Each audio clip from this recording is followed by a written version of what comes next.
네, 오늘 본문 말씀은 로마서 9장 14절에서 18절입니다. 로마서 9장 14절에서 18절입니다. 제가 가지고 있는 성경으로는 신약 252페이지입니다.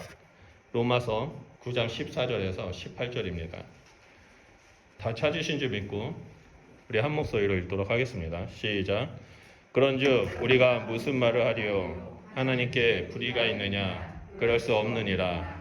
모세에게 이르시되 내가 긍휼히 여길 자를 긍휼히 여기고 불쌍히 여길 자를 불쌍히 여기리라 하셨으니 그런즉 원하는 자로 말미암도 아니요 다른 받지 않은 자로 말미암도 아니요 오직 긍휼히 여기시는 하나님의 말미암이니라.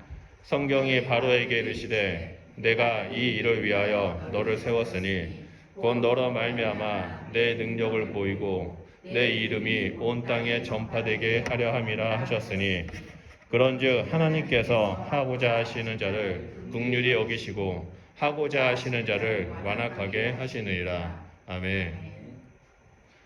네, 저는 방금 읽었던 말씀을 가지고요, 하나님의 주권과 섭리에 대해서 나누려고 합니다. 원래는 이삭의 이야기를 가지고 설교를 준비했었는데요. 기도하던 계속 이제 밤새면서 기도하던 가운데 하나님의 주권과 섭리에 대해서 나눠야 된다는 마음을 주셔가지고 급하게 준비해서 오늘 말씀을 나눕니다. 2003년에 저희가 결혼을 하자마자 호주에 왔습니다. 그래서 시드니에 있는 예수전도단이라는 선교센터에서 사역을 하면서 있었는데요. 제가 이제 그때 공동생활 책임자였고 훈련을 이제 관리하는 사람, 섬기는 일들을 하고 있었는데, 근데 그때 이제 제가 성경을 계속 읽다가 갑자기 하나님 앞에서 궁금한 게 생겼습니다. 그게 뭐냐면 신명기 7장 7절 말씀인데요. 하나님께서 이스라엘을 선택하신 이유가 모든 민족 중에 적기 때문이다라는 그 말씀에 제가 꽂혀가지고 그 뒤로 더 이상 넘어가지 못하고 이 말씀을 가지고 하나님께 질문한 적이 있습니다. 하나님, 우리 한국에 있는 한민족도 제일 작은 민족이었고 제일 힘이 없는 민족이었고 외세의 침략도 수백 번 수천 번 받은 민족이었는데 왜 한민족이 아니라 유대인들을 선택하셨습니까? 라고 질문을 했는데 하나님께서 그거에 대한 응답을 안 해주셨습니다.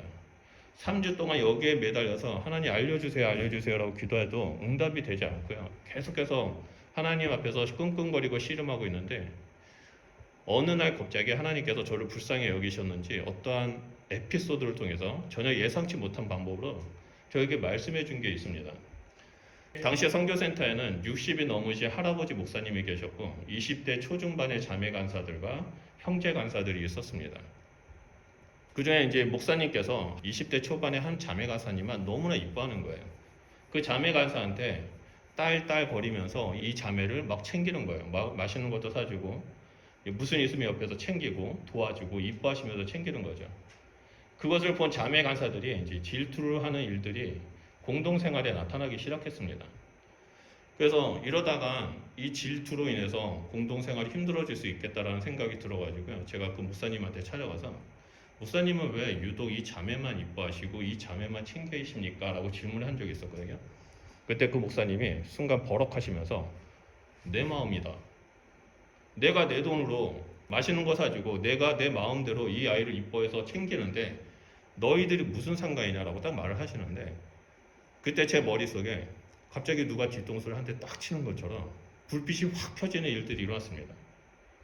그러면서 제가 그 목사님한테 감사합니다라고 말하고 바로 제 사무실로 와서 그 자리에서 무릎 꿇고 하나님께 기도했습니다. 하나님, 제가 잘못했습니다. 제가 교만했습니다. 하나님이 어떤 민족을 선택하든 말든 그건 하나님의 주권이고 하나님의 마음인데 제가 그것을 가지고 왜 우리 민족은 선택 안 했냐라고 하나님께 물었네요라고 기도한 적이 있습니다. 저는 이 경험을 하고 나서부터 하나님의 주권에 대해서, 그래 하나님의 섭리에 대해서 단 한 번도 잊어본 적이 없습니다.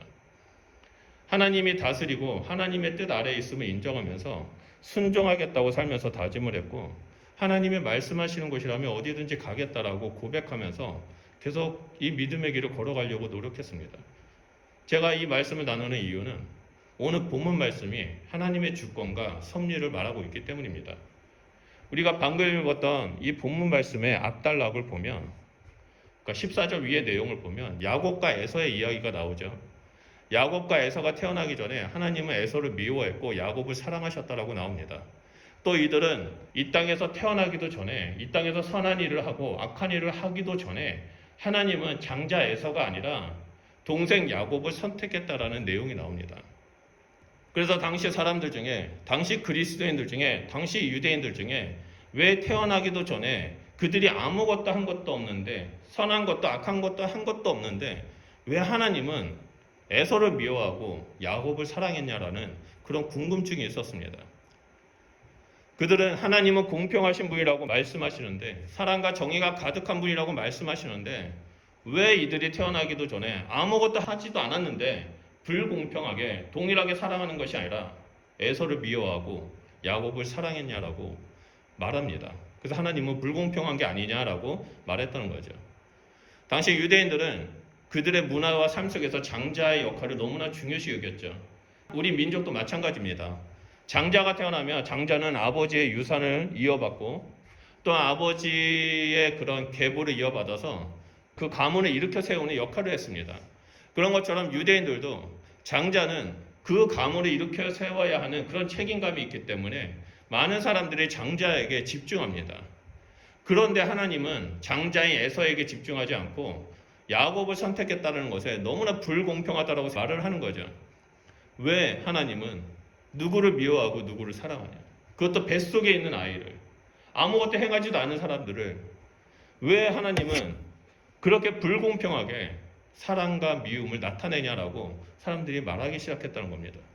이 일들이 유대인들에게 충격이었고 이해가 되지 않는 부분이었죠. 근데 이러한 질문이 오늘날 우리에게도 계속해서 이어집니다. 제가 전도사 시절부터 지금까지 한번 계산을 해봤는데 총 26년을 사역을 했더라고요. 그리고 동남아시아와 한국과 뉴질랜드와 여러 지역에 집회를 하고 강의를 하며 다녔을 때마다 항상 저에게 사람들이 찾아와서 공통적으로 했던 질문이 있습니다. 그게 뭐냐면, 왜 나는 이렇게 신앙생활을 열심히 하는데 하나님은 나를 축복하지 않으시고 저 사람만 축복해 주십니까? 불공평한 거 아닙니까? 나는 열심히 하고 저 사람은 설렁설렁하는 것 같은데, 세상과 타협하는 것 같은데 왜 저 사람은 저렇게 잘 나가고 왜 저는 축복을 해주지 않습니까? 하나님이 너무 불공평한 것 같습니다. 왜 이스라엘은 옛날부터 하나님께서 선택하셔서 예수님을 보내주시고 예수님을 알게 하셔서 그들을 구원하셨는데 왜 우리 민족은 예수님을 늦게 만나게 하고 늦게 전하게 해서 예수님을 믿지 않은 사람들이 그 전에는 다 지옥을 갔을 텐데, 이거 불공평한 거 아닙니까? 하나님 너무 불공평한 거 아닙니까? 이러한 질문을 하시는 분들이 너무나 많았습니다. 아마도 여기 계신 분들 중에 이러한 질문들이나 이러한 생각을 해보신 적이 있을 것이라고 생각이 듭니다. 이에 대해 바울이 뭐라고 말하냐면, 첫 번째로 그렇지 않다라고 말합니다. 14절 말씀에 그런즉 우리가 무슨 말을 하리요? 하나님께 불의가 있느냐? 그럴 수 없느니라 라고 말합니다. 바울은 사람들이 하나님은 불공평하다라고 오해했던 그 모든 내용들을 들었던 것 같습니다. 그가 전도 여행을 다니면서 말씀을 가르쳤을 때 사람들로 하여금 하나님은 불공평한 거 아닙니까? 왜 야곱을 선택했습니까? 왜 에서를 미워했습니까? 이들이 태어나기 전에 착한 일 한 것도 아니고 악한 일도 한 것도 아니고 그냥 뱃속에 있는 아이 때부터 왜 하나님은 그렇게 불공평하게 선택했습니까? 왜 하나님은 이스라엘에게만 율법을 주셔서 선택받은 민족을 만들고 이방인은 우리에게는 하나님이 그렇게 하지 않았습니까? 하나님이 불공평한 거 아닙니까? 이렇게 질문한 거죠. 이에 대해 바울이 하나님께 불의가 있느냐? 그럴 수 없다라고 단호하게 말합니다. 그리고 이것을 설명하기 위해서 15절에 모세에게 이르시되 내가 긍휼히 여길 자를 긍휼히 여기고 불쌍히 여길 자를 불쌍히 여기리라 하셨으니 라고 말합니다. 이 말씀은요, 출애굽기 33장 13절 말씀을 인용해서 바울이 얘기한 겁니다. 출애굽기 33장 19절을 보면 여호와께서 이르시되 내가 내 모든 선한 것을 내 앞으로 지나가게 하고 여호와의 이름을 내 앞에 선포하리라. 나는 은혜 베풀 자에게 은혜를 베풀고 긍휼히 여길 자에게 긍휼을 베푸니라 라고 나옵니다. 하나님께서 이렇게 말씀하신 이유가 있습니다. 당시 이스라엘 백성들은 출애굽을 하고 나서 시내산 밑에 모여 있었고 모세는 시내산 위에서 40일 동안 하나님과 대면하면서 율법을 받아 적고 있었습니다. 그때 이스라엘 백성들은 모세가 나오지 않으니까 어떡합니까? 조급함에 빠지기 시작하죠. 그래서 아론을 부추깁니다. 금송아지를 만들어서 이것이 우리를 애굽에서 구원해 하나님이다라고 말하면서 우상 숭배하고 음란한 짓을 그 밑에서 행하고 있습니다.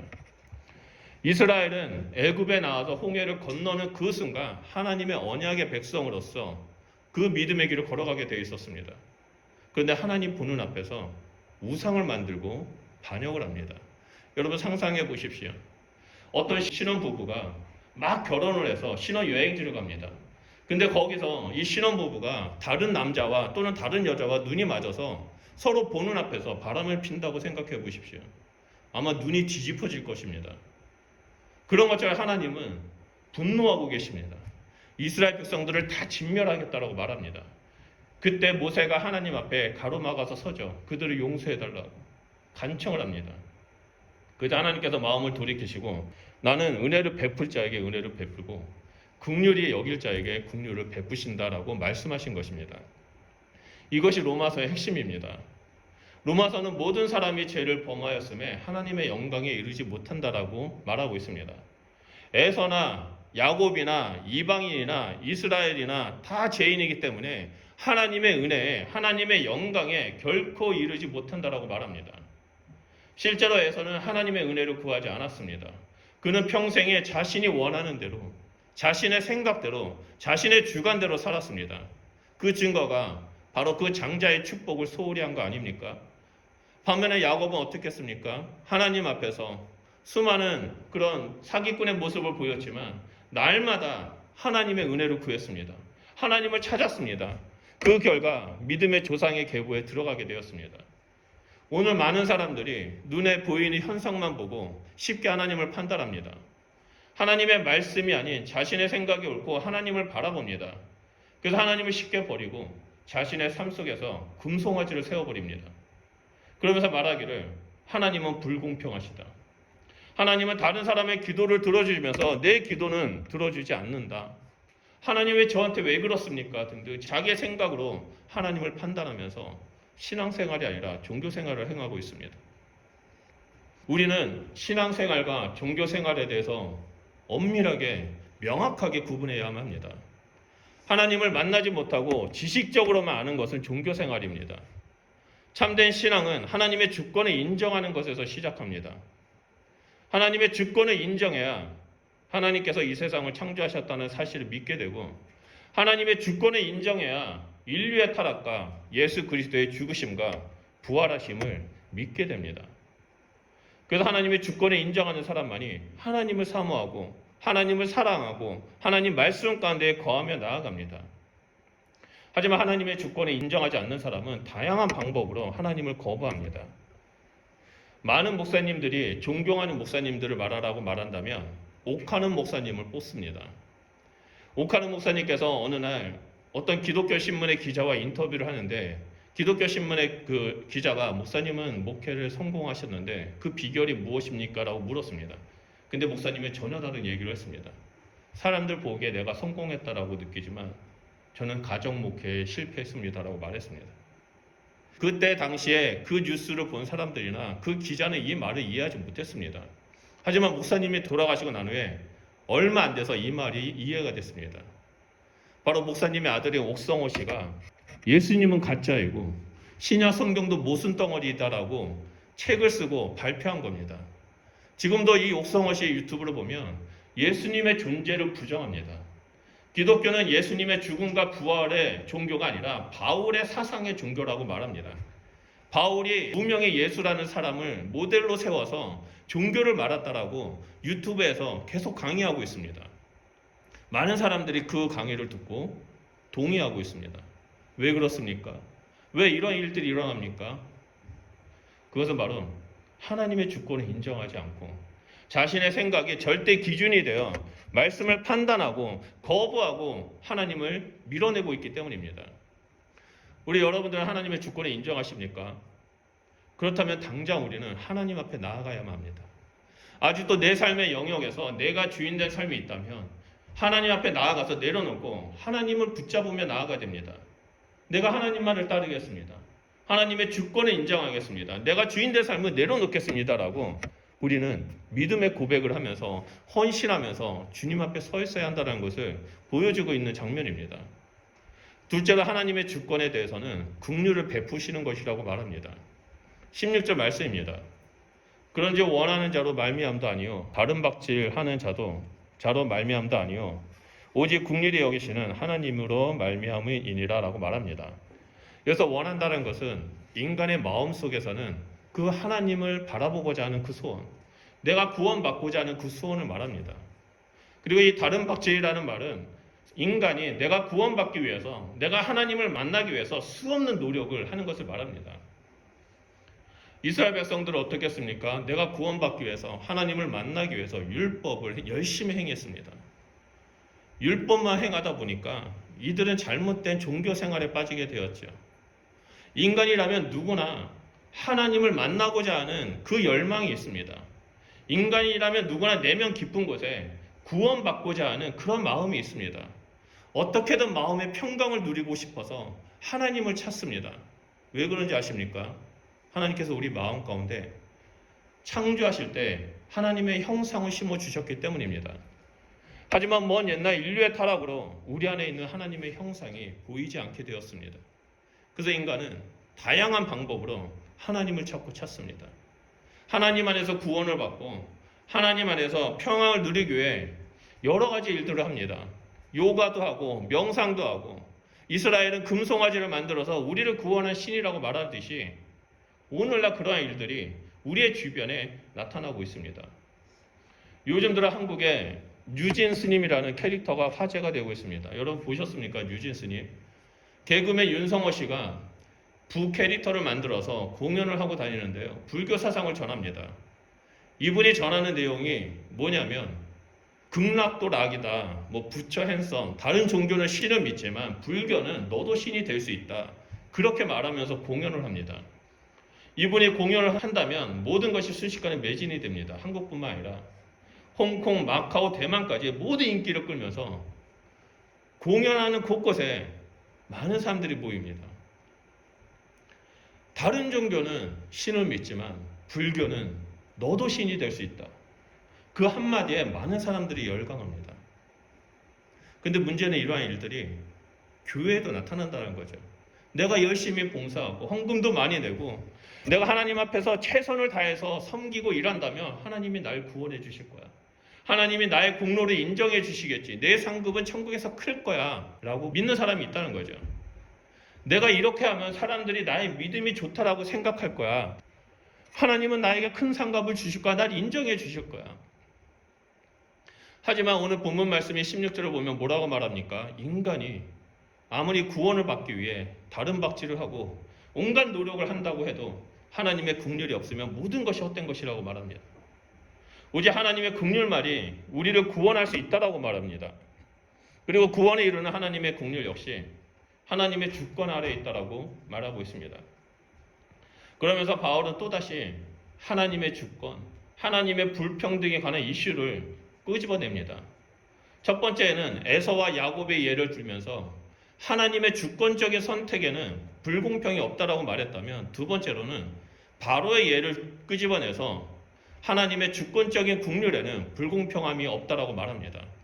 17절과 18절 말씀을 보면 성경이 바로에게 이르시되 내가 이 일을 위하여 너를 세웠으니 곧 너로 말미암아 내 능력을 보이고 내 이름이 온 땅에 전파되게 하려 함이라 하셨으니 그런즉 하나님께서 하고자 하시는 자를 긍휼히 여기시고 하고자 하시는 자를 완악하게 하시느니라 라고 나옵니다.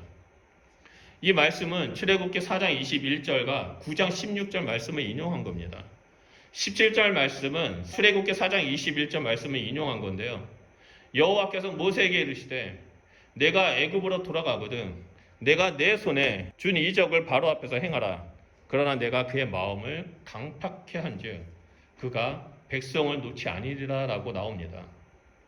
말씀을 얼핏 보면 하나님께서 바로의 마음을 강팍하게 했다, 완악하게 했다라고 보입니다. 그리고 18절 말씀을 보면 이 18절 말씀은 9장 16절의 내용인데 내가 너를 세웠음은 나의 능력을 너에게 보이고 내 이름이 온 천하에 전파되게 하려 하였음이라 라고 말합니다. 이 출애굽기 두 구절의 말씀을 종합해 보면 하나님이 되게 이기적으로 보입니다. 이스라엘을 애굽에서 구원하기 위해서 일부러 바로의 마음을 완악하게 하고 일부러 하나님의 능력을 보이기 위해 온 세상 가운데 하나님의 이름을 전파하기 위해 바로의 마음을 완악하게 했다라고 충분히 오해할 수 있습니다. 많은 사람들이 이 말씀을 보고 하나님을 믿을 수 없다라고 말합니다. 자기 목적을 이루기 위해서 어떻게 한 사람의 인생을, 한 사람의 마음을 완악하게 만들 수 있냐고 말합니다. 또 온천하에 하나님의 이름을 알리기 위해서 한 사람의 인생을 이렇게 철저하게 짓밟을 수 있냐라고 따지면서 불공평하다라고 말합니다. 교회 다니는 사람들도 마찬가지입니다. 하나님은 분명히 사랑이고 공평하시고 의로우신 분이라고 했는데 바로의 마음을 완악하게까지 하시면서 자신의 목적을 이루는 것에 대해서 혼란스러워합니다. 하나님께서 한 사람의 마음을 완악하게 했다면 악을 행하시는 거 아니냐라고 오해합니다. 하지만 바울은 이러한 사람들에게 단호하게 하나님에게는 불의가 없다라고 말합니다. 그럴 수 없다라고 말합니다. 하나님은 결코 하나님의 주권적인 긍휼을 베푸시는데 그 누구에게도 불공평하게 행하는 분이 아니라고 말합니다. 누구에게는 마음을 완악하게 해서 심판하고 누구에게는 긍휼을 베푸시는 분이 절대 아니라고 말하는 겁니다. 하나님의 긍휼은 공평하게 모든 사람에게 향하고 있다라고 말합니다. 다만 인간의 마음을 존중하고 그대로 두실 분인 것입니다. 하나님이 인간을 창조하실 때 선택할 수 있는 자유의지를 주셨습니다. 우리에게 감정이라는 것을 주셨고 그 감정을 통해서 하나님 아버지의 마음을 배우고 하나님을 찾고 하나님의 뜻을 알면서 올바른 선택을 할 수 있도록 하셨습니다. 결코 우리를 AI나 로봇처럼 프로그래밍해서 시키는 것만 하도록 하지 않으셨습니다. 하나님은 우리를 강압적으로 다루지 않습니다. 우리를 존중해 줍니다. 인격적으로 대우해 주십니다. 우리에게 모든 것을 선택할 수 있는 그 선택의 권한, 그 결정권을 주었습니다. 그런데 바울은 그 선택의 결정권을 하나님을 대적하는 데 사용했습니다. 여기서 완악하다, 강팍하다라는 뜻이 마음의 고집이 세다, 마음을 꺾지 않는다라는 의미입니다. 바로는 하나님 앞에서 마음을 꺾지 않았습니다. 하나님께서 10가지의 재앙을 내리고 또한 모세를 통해서 끊임없이 바로에게 말을 하면서 기회를 주셨는데 이 바로는 그 마음, 그 고집을 꺾지 않았습니다. 하나님을 거부했습니다. 결국 하나님은 이 바로의 마음을 그대로 내버려 두었습니다. 그렇다면 하나님이 바로의 마음을 그대로 내버려 두었다라고 성경에서 기록하면 되는데 왜 그의 마음을 완악하게 하셨다, 강팍하게 하셨다라고 말했을까요? 그것은 인간의 가장 완악한 마음, 인간의 가장 죄악이 가득하고 추악한 모습이라 할지라도 하나님은 그것을 통해서 일하신다라는 것을 강조하기 위해서입니다.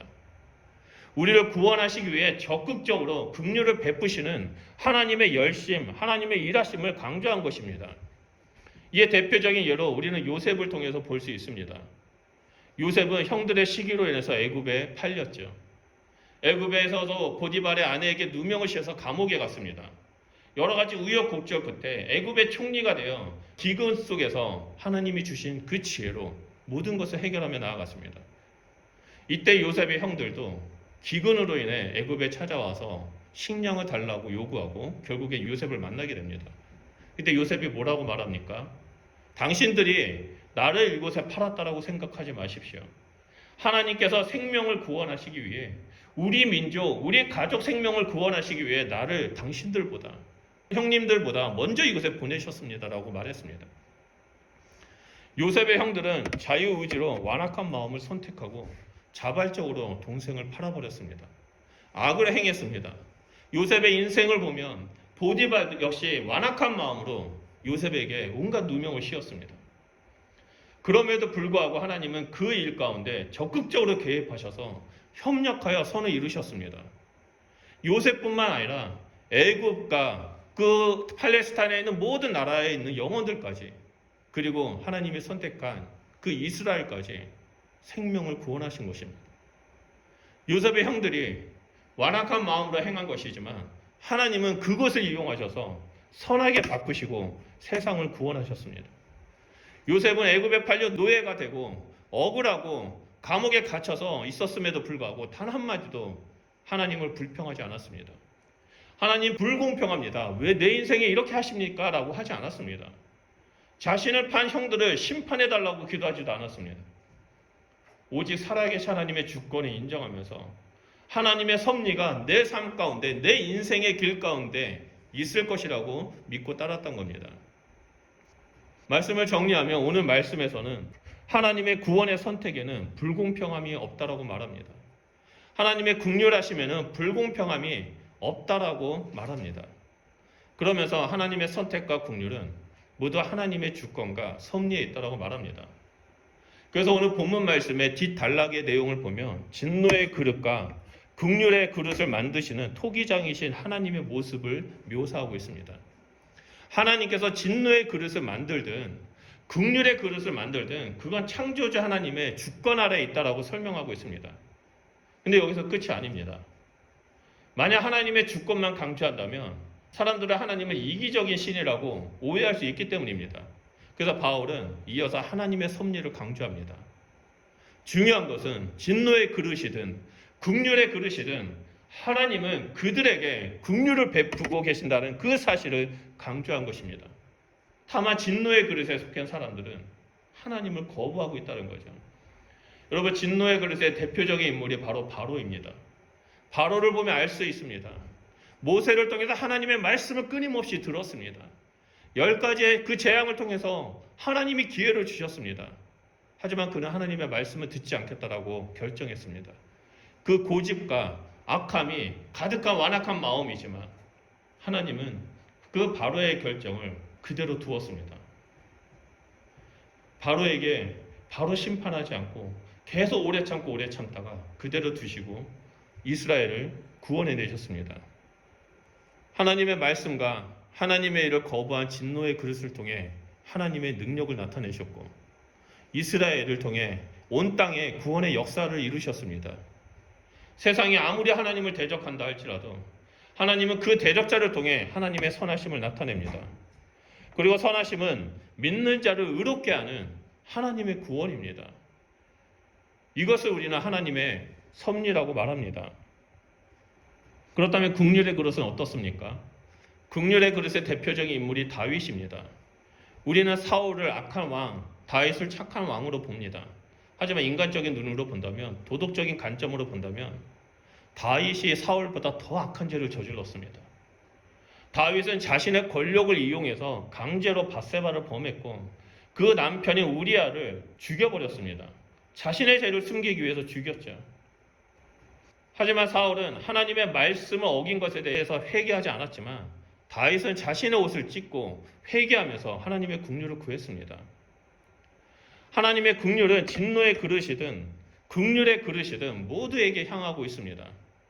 다만 우리가 완악한 마음으로 서 있을 것인지 아니면 하나님 앞에서 깨어진 마음으로 바짝 엎드리면서 하나님 앞에 예배하고 기도하며 서 있을 것인지에 대한 선택만 남아 있습니다. 오늘 함께 예배드리는 우리 성도님들은 무엇을 선택하시겠습니까? 하나님 앞에서 바짝 엎드려서 하나님 말씀을 듣고 순종하시겠습니까? 아니면 완악한 마음으로 하나님 앞에서 등을 돌리고 서 있겠습니까?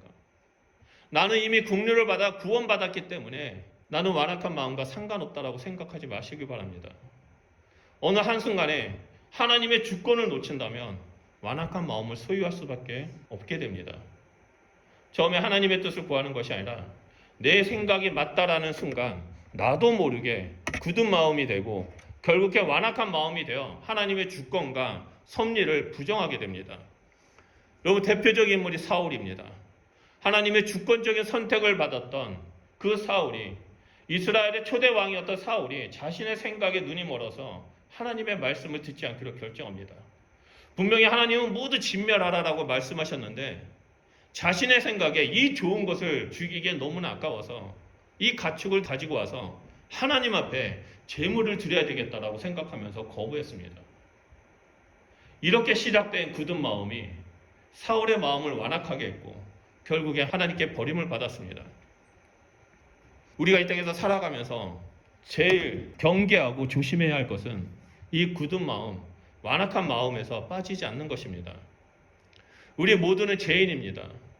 진노의 그릇이든 긍휼의 그릇이든 우리는 먼 인류의 타락의 영향을 받아 모두 다 죄 가운데 빠졌습니다.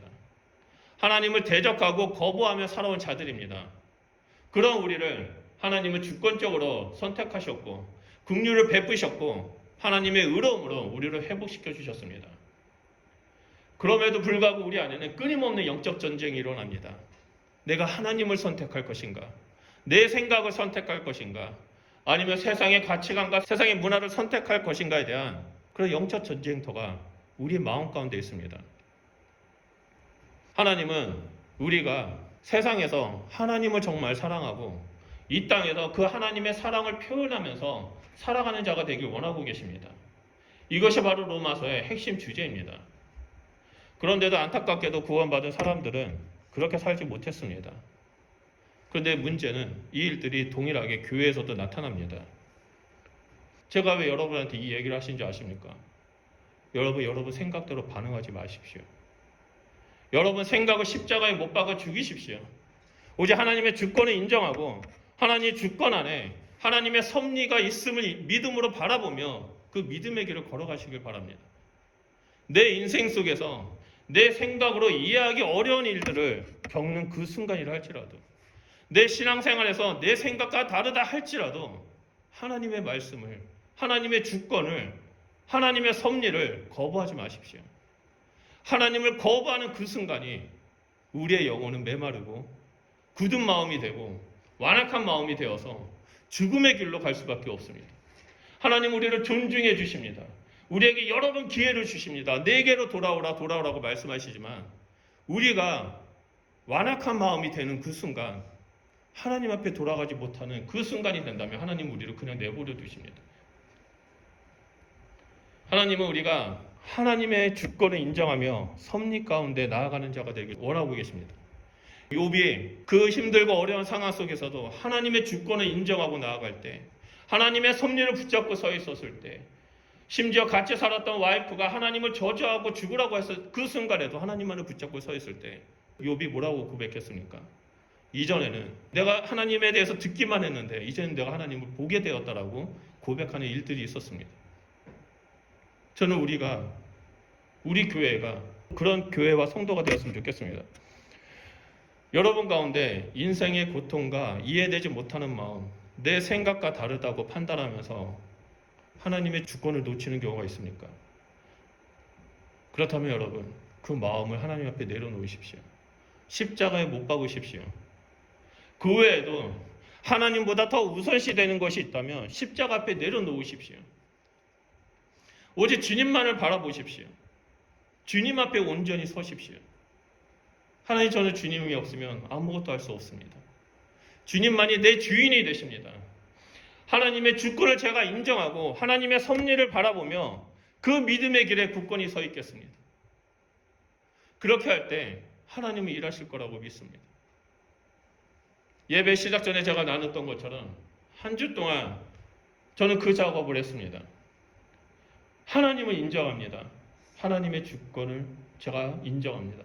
하나님의 섭리를 바라봅니다. 지금 눈앞에 아무것도 보이지 않지만 저는 하나님께서 일하실지 믿습니다. 하나님께서 이 시간에 우리 교회 가운데, 우리 성도님들 가운데, 우리 권사님과 집사님 가운데 비록 몸이 아프지만 하나님께서 그 가운데서도 협력하여 손을 이루시고 하나님을 깊이 만나는 일들, 하나님의 섭리를 보게 되는 일들을 경험하게 될 것이라고 저는 믿습니다라고 계속해서 주님 앞에 나아갔습니다. 여러분, 세상에는 종교인들이 너무나 많습니다. 여러분, 교회 안에도 종교인들이 너무나 많습니다. 습관적으로 예배드리고 습관적으로 사람들과 그 예배를 드리고 교제하는 데 좋아서 나오는 그 종교인들이 너무나 많습니다. 하지만 교회 안에는 참된 신앙인이 없습니다. 하나님은 그 참된 신앙이 한 사람을 찾고 있습니다. 정말 하나님을 사랑하고 하나님을 예배하고 하나님만을 바라보며 하나님의 주권을 인정하며 나아가는 그 사람을 찾습니다. 저는 오늘 함께 예배드릴 우리 성도님들이 하나님 앞에 나아가서 자신의 마음과 자신의 생각, 내 안에 있는 향유 옥합을 깨트리고 하나님의 주권을 인정하며 그분의 섭리 가운데 걸어가시는 주님의 백성이 되길 소원합니다. 그래서 어떠한 상황 속에서도 하나님 때문에 내가 삽니다. 하나님만이 내 삶의 주인입니다라고 고백하면서 그 믿음의 길을 걸어가는 자가 되길 소원합니다. 여러분, 그런 분이 되십시오. 하나님이 여러분과 함께 하시고 여러분을 축복해 주실 거라고 믿습니다. 우리 시간에 찬양 한 곡 부르면서 좀 예배 드렸으면 좋겠습니다. 다 알고 있는 찬양입니다. 내가 주인 삼은 모든 거 내려놓고 우리 그 찬양을 좀 부르면서요. 내 안에 하나님보다 더 우선시 되는 것이 있다면 여러분 내려놓는 작업을 좀 했으면 좋겠습니다. 하나님보다 더 사랑하는 것이 있다면 좀 내려놓는 작업을 했으면 좋겠습니다. 하나님의 주권을 인정하지 못하고 하나님의 섭리를 바라보지 못하는 것이 있다면 그것이 무엇이든 간에 주님 앞에 좀 내려놓고 하나님 이제는 내가 주님만을 바라보며 나아가겠습니다라고 우리가 그 마음으로 좀 찬양하고 그 마음으로 주님 앞에 기도하며 나아가는 저희들이 되었으면 좋겠습니다. 우리 찬양하겠습니다.